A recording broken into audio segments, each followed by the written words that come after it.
Deep in the jungles of Vietnam, soldiers from both sides battled heat exhaustion and each other for nearly 20 long years. But the key to communist victory wasn't weapons or stamina. It was a dirt road. The Ho Chi Minh Trail, winding through Vietnam, Laos, and Cambodia, started a simple network of dirt roads and blossomed into centerpiece of the winning North Vietnamese strategy during the Vietnam War, supplying weapons, troops, and psychological support to the South. The trail was a network of track dirt roads and river crossing that threaded west out of North Vietnam and south along the Chuang Son mountain range between Vietnam and Laos. The journey to the south originally took 6 months, but with engineering and ingenuity, the Vietnamese expanded and improved the trail towards the end of war as the main roads detoured through Laos. It only took 1 week. Here is how it happened. In 1959, as relations de- deteriorated between the North and the South, a system of trails was constructed into order and filtrate soldier weapons and supplies into South Vietnam. The first troops moved in single file along roads used by local ethnic groups, and broken tree branches and dusty crossroads were often all that indicated in the direction. Initially, most of the communist cadres who come down the trail were Southerners by birth who had trained in North Vietnam. They dressed like civilian peasants in black silk pajamas with checkered scarves.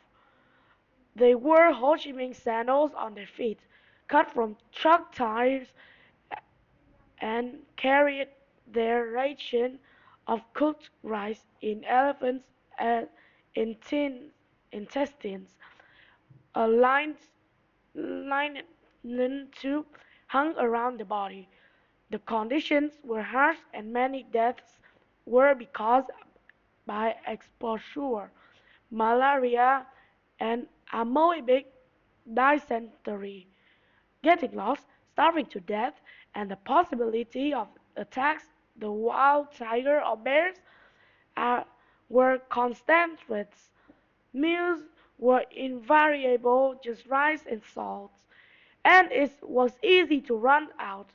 Fear, boredom, and homesickness were the dominant emotions, and soldiers occupied their spare time by writing letters, drawing sketches, and drinking and smoking with local villagers.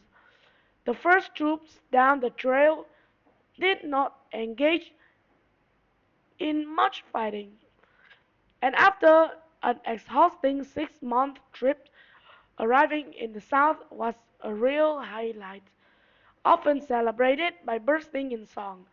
In 1965, the trip down the trail could be made by truck.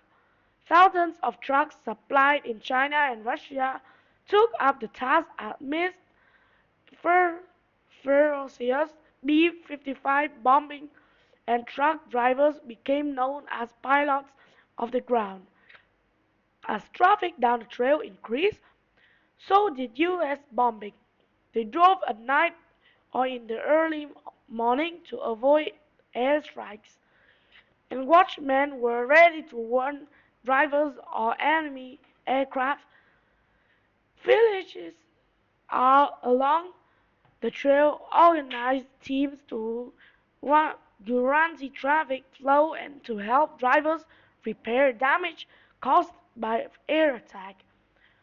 Their catch cries were everything for our southern brothers, and we will not worry about our houses if vehicles have not yet gotten through. Some family donated their dolls and wooden beds to repair roads. Vietnamese forces even used deception to get U.S. aircraft bomb mountainsides in order to make gravel for use in building and maintaining roads. The, the all-pervading red dust seeped into every nook and cranny.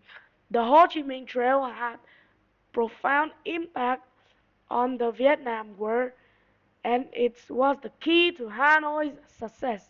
North Vietnamese victory was not determined by the battlefields, but by the trail, which was political, strategic, and economic linchpin.